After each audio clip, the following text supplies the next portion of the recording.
ପରୀକ୍ଷା ସରିଗଲା ଭାବି ପିଲା ମୋର ଆଜି ଖୁସି ହେଉଛନ୍ତି।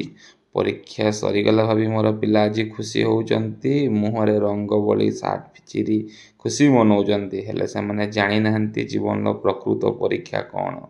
ତାଙ୍କୁ ଜୀବନର ଜଞ୍ଜାଳ, ଜୀବନର ଦୁଃଖ କଷ୍ଟ ତାଙ୍କୁ ସ୍ୱାଗତ ଜଣାଇବା ପାଇଁ ହାତ ଚାହିଁ ବସିଛି। ଆଜି ପାଖରୁ ଆମକୁ କେହି କିଛି ଆଉ କହିବେନି। ଆମେ ନିଜ ମନର ମାଲିକ ହୋଇଗଲେ। ଇନଷ୍ଟାଗ୍ରାମ ଚଲେଇବୁ, ଫେସବୁକ୍ ଚଲେଇବୁ, ଫ୍ରି ଫାୟାର ପବଜି ଖେଳିବୁ, ଦିନ ରାତି 24 ଘଣ୍ଟା କ୍ରିକେଟ ଖେଳିବୁ। ହେଲେ ସେମାନେ ଜାଣିନାହାନ୍ତି ଜୀବନର ପ୍ରକୃତ ସଂଘର୍ଷ ଏହି ମେଟ୍ରିକ୍ ପରେ ହିଁ ଆରମ୍ଭ ହେବ। ସେମାନଙ୍କୁ ବହୁତ ସଂଘର୍ଷ କରିବା ପାଇଁ ପଡ଼ିବ। ପାଠପଢ଼ା 10th ପରେ ସରିଯାଏନି। ବାସ୍ତବ ପଢ଼ା ତ 10th ପରେ ହିଁ ଆରମ୍ଭ ହୁଏ। +2, +3, +3 ପରେ ଚାକିରିର ସଂଘର୍ଷ କଷ୍ଟକୁ ସେମାନେ ବର୍ତ୍ତମାନ ଜାଣିବେ। ଫ୍ରି ଫାୟାର କ୍ରିକେଟ ଚକ୍କରରେ ସେମାନେ ନିଜ ଭବିଷ୍ୟତକୁ ଭୁଲି ନ ଯାଆନ୍ତୁ। ମୋ ପିଲାଙ୍କୁ ଏତିକି କଥା, ତମେମାନେ ଖେଳ ସବୁ କର କିନ୍ତୁ ନିଜ ଜୀବନର ଲକ୍ଷ୍ୟକୁ ଭୁଲି ଯାଅ ନାହିଁ। ତୁମକୁ ବହୁତ ଆଗକୁ ଯିବାର ଅଛି। କଳାହାଣ୍ଡି କଲେଜ କି ଲଙ୍ଗଳସାର କଲେଜ ଯିବାର ନାହିଁ। ତାକୁ ମନେ ରଖିବାର ତୁମକୁ ଅଛି।